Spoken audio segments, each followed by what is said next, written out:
Hey everyone, it's Katie and Matt. And Ryan. Wasn't sure who was going to do the and on that one. Thanks, guys. I'm a little Right? slow today. That's all right. I think we all might be. What's up, team? What's happening? Not much. Well, welcome back to another episode of the Arizona Monthly Market Update. I'm excited to jump in. So as always, we have Ryan Gilliam with Your Best Mortgage with us on this month, which I think we have for the last few years. So y'all should be pretty familiar with Ryan at this point. And we always jump into rates first. So Ryan, take it away, sir. Yeah, I look forward to these recordings because we're giving more and more positive news on the mortgage rate front. So today, just for comparative purposes, I looked at an update that I sent out on September 5th of last year. And government rates 12 months ago for FHA, VA loans were at a 6.5%, and conventional loans were at a 7.625. I just ran rates right before we jumped on, and government rates are down to a 5.5 right now, and conventional rates are at 6.5. So over 1% improvement. Wow, I was right.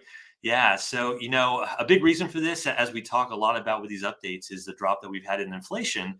The rule of thumb, as inflation goes down, rates really go down with it. And the consumer price index, the Federal Reserve's really favorite measure of inflation, it's dropped from over 9% in 2022 to just under 3% right now. So now we're getting closer to that Federal Reserve target of 2%. And that's important because, they've really had two goals for the past 2 years. They want to lower inflation, and they want to do this while preventing a recession. Now, some economists say that we're in a recession right now. Some are saying we might be getting into one. A big indicator of recessions is really job growth. And we have seen that slowing, which the Federal Reserve has really been watching closely. So, bottom line of all this really is inflation's going down. The economy and hiring is slowing. So that's why the Federal Reserve will be dropping rates on September 18th. This is pretty much unanimously predicted from everybody, all the economists out there, but many don't really know how much they're going to drop it. So it's going to be kind of, anybody's guess. It could be a quarter, could be 0.5%. Some say it could be 0.75%, which would be huge. Yeah. So we don't really know, probably not, but maybe a 0.5% could happen. And, they really signal that these drops will continue in future meetings. So, really cheaper money when rates go down, obviously, and that will lead to more spending and hopefully really kind of heating up the economy for the later half of the year. So, this will eventually impact mortgage rates. So we're going to continue to see this drop that we've had over the past, year. So it's looking good for the rest of the year and good news for buyers and the housing market in general. That is awesome. And now that we're kind of on the back nine of summer, and I mean, everybody else in the country, well, most other states in the country, they're like, what summer? We're already done. Well, you know what I mean here in Phoenix. We're on the back nine. Now that we are, and we're seeing the, a little bit of relief in the interest rates, I'm finding with our personal business that buyers are starting to kind of come back into play. Are you seeing the same thing with applications on your end? Yeah. We've seen a jump in mortgage applications. And I keep an eye on just kind of the national application volume. It's a great indicator, obviously, of future home buyers in 30 to 60 days. So even though we've seen a big drop in rates, activity is still lower than this time last year. But, in the final quarter of last year, obviously, with those rates I just talked about, we saw a big dip in activity with rates at 20-year highs. But just this week, or in last week too, volume has really started to jump. And we've even noticed that with just our phones ringing more. So we could definitely tell there's more optimism, but a lot of industry leaders feel that, many of the buyers that can buy are still waiting right now, and it's really just, it's been pretty, I know I mentioned the Fed's going to cut rates on September 18th, but the news has been reporting that a lot too. It's definitely out there. People are talking about it. People are calling me mentioning it. So I know it's pretty well known, but many want to see how that pans out. And of course, 2 months from now, we have an election. That's a big part of it too. But, it's incredible that there are some really good deals out there because, we obviously see more inventory. There's not as many buyers. It's ticking up, but, it's a good time to jump in and get some deals. I completely agree. Conversation that we're having more often than not, these days with our buyers and our prospective buyers is the conversation of affordability. I mean, with gas prices up, what, 50% in the last couple of years, like just insurance up 30%, whatever that, close to that figure, I believe it is. They're feeling it all around. Yeah. The conversation that we're having is, well, I got to go buy bread and eggs, so that's going to cut into my down payment money, or gee, I don't have closing costs. And they're now in some cases also covering buyer agent fees along with their loan closing costs. So are you having the same conversations? We are. Yes, we definitely are. That's always one of the first conversations we have is, what's your budget? What are you comfortable paying? Do you have money saved up for a down payment and closing costs? A lot of first time home buyers right now, because, money is tight, Yeah. things are still expensive. Inflation is down, but it takes a while sometimes to really start seeing that out there in gas prices and grocery stores. We do always try to go over all the different programs that are available. And there's a lot, there's local programs like the Home in 5. There's one called the Home Plus, and there's one that's called the Arizona is Home program. And all of that is just Arizona, Maricopa County, and other counties as well, down payment assistance. And it covers your down payment, and some of them help out with closing costs as well. Those could be anywhere from $6,000 to $10,000, depending on your purchase price. So that's obviously something that if the seller's not willing to cover, we need to discuss that up front and see if there's options for you. A program that I know I'm working with Dana with Team Evo, who I do a Tip Tuesdays with, and we recently have a program here that offers 5% in down payment assistance. And so that covers your minimum down, which is either 3 or 3.5, depending on conventional or FHA, and covers a good part of your closing costs as well. So it's a program that we offer. It's a special bank that we're approved with. And the good thing is rates have gone down. Those assistant programs rates have gone down too, and they're in the mid 6s right now, which is very competitive. So those are great options, and you even have the option to buy that rate down a little bit with some of that assistance. So there's a lot of options to down payment and to keeping your payment down. So yeah, we always try to have that discussion. I love that. What is the buyer's obligation to that money? Is that just free money? So with this specific program, there's some where you actually, after 5 years, it's forgivable. Those rates could be a little bit higher. If you want a more competitive rate, there's a program where you do have to make payments towards the amount that you take out, that 5%, but it's very low. If for a $550,000 home, the payment would maybe be about $180 for that down payment assistance. And you do have to pay it off whenever you sell or refinance the house. So that's one stipulation to it. Got it. But as you and I both know, we're working with one of our clients right now to help them out with this because they're also feeling the pinch out there like many, many are. So there are some things out there for those. I just want to, say it louder for those in the back. There are some things out there to help relieve some of the burden of the higher costs so that you can still get into a home. Because I know there's some people that are they're really wanting to get into their own place and are doing everything they can to do that. Yeah. About I fully luxury, agree. Matt. Oh, sorry, I didn't mean to. No, and I'll jump onto that, but I kind of jump onto what you guys are saying and what we're seeing, with the general public right now, as far as, average price homes and, what they're feeling. And I do feel like the sense of urgency that was kind of lingering as far as, hey, it's a good time to buy, inventory's low, if it's right, that was higher than it was, I think, now going into the election season. Because now, the sense of urgency, I do believe, has been weakened because there's all these promises you hear kind of from both campaigns. We're going to really help out first-time homebuyers. We're going to really help out this, the real estate market. So I think a lot of people are saying, well, we've waited kind of this long. Like, why wouldn't we just wait to see what's going to be offered to us? And secondly, we know rates are probably going to go down even further. So you couple that with the heat of the summer, kids going back to school and everything else. I think a lot of buyers have just kind of said, we're going to pump the brakes. We know how quickly that changes the second, the first domino falls and people start, it picks up quick. And I think it's going to take off quickly. especially once people, those first few people start to jump in, and then that kind of reverberates throughout. Mm-hmm. That's what it takes, right? Yeah. But you were saying, yeah, as far as luxury, it's very interesting. Arizona's luxury, over the last 20 years is definitely been very, very interesting.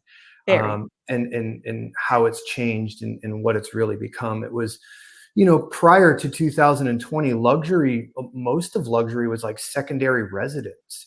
Mm-hmm. Especially when you started looking at like those big, priced the higher priced homes at that time. A home priced over $5 million in Arizona, even over $3 million, was like, wow, that's a very expensive home. Yeah. Now here we are, in 2024 and in August, which in our summer is traditionally going to be slower for luxury. Oh, It's a much. season that is going to be a lot slower because people are traveling and they're not coming to, the hot desert. They're in the south of France or doing what they do on their yachts. And the fact is, we just broke a record. On August 27th, it was $32 million and change closed. That same day, there was one that closed for 20 million, and a few days prior to that, we had one close at 18 million. Dang. So what this really says to me is that there's still a lot of confidence on this very, very high end of things. If we're setting records as far as the highest priced real estate goes, there's some very smart people that have a very good confidence level in our market. So I think that says a lot. Where things have also shifted with this being prices going up so much, luxury's kind of taken a new we'll say level of where is luxury. Before it was like anything over $1 million would be considered luxury, and that's kind of now trickled up. It's really 2 million plus is considered luxury. Well, back in the day when we started, it was 750 and up. Yeah. So we've seen a lot of that, which then what I think a lot of people are also seeing is those homes that are going to price between, like 2.5 million and like $1 million. There's been a lot of those that have been thrown onto the market over the summer. And there's just not the demand for it. Right. A lot of people that fall into that, million range, they're going to be very much relying on loans. They're not going to be cash buyers. So rates are playing, a role in this. And just like most markets, real estate markets in general, the higher luxury level is very much affected by stock market. Mm-hmm. So, there has been some volatility in the stock market over the last 30 to 60 days, which I think coupled with the season, it's definitely caused people to be a little bit more cautious. And I think that's also kind of spurred people to say, hey, we need to put our home on the market while we can. So now we have this added inventory, kind of a weakening in demand. And that's what we now see. It's, these certain markets between that, once again, $1 and $2 million range, we're seeing, a lot more inventory in certain pockets of the valley. Some areas are still flying, but we are seeing that slow. And of course, that then reverberates down to, the below $1 million to $500,000, which is what you need to buy a starter home, which is crazy to say. Yeah. So, I think that's what we're seeing. And I think we're going to see that domino effect. There's going to be confidence. I'm pretty certain of that, based on what we have for inventory, and what we're seeing, hearing, and exactly what you guys just said. Yeah. And, luxury does play a part into our average sales price, right? And I feel like sometimes people can get the wrong idea thinking that the regular people market, not the luxury market, the other market, is starting to fall a bit, or prices are falling perhaps more so than is the real deal, is the real news. You know what I mean? Because luxury backs off, those are big numbers, and that skews that average. Yeah. You know what I'm saying? So I feel like that's important to share so that people get that, especially in the summertime when luxury is a little bit more dead. But now that you just told me these 3 sales happened at the end of last month, well, it's going to pop back up again. Yeah. And And I think a lot of people we're just getting back to normal. Everyone's they're used to this very abnormal market. Post COVID 2020 till about now, the last 4 years has not been normal. And traditionally, we would always see across the board when it came to real estate, things would really slow after July 4th. And you really don't see things pick up until around the middle of September. Once kids are back in school, once the temperatures start to cool, snowbirds are really starting to look to come out. And I think After that's Labor exactly Day, what we're seeing. Yeah, right now. Yeah. I mean, look at the difference this week, just in our team with what we've put under contract, with the new buyers that we've taken on, as compared to 2 weeks ago. Yeah. It just seems like Labor Day was kind of that threshold. I don't know.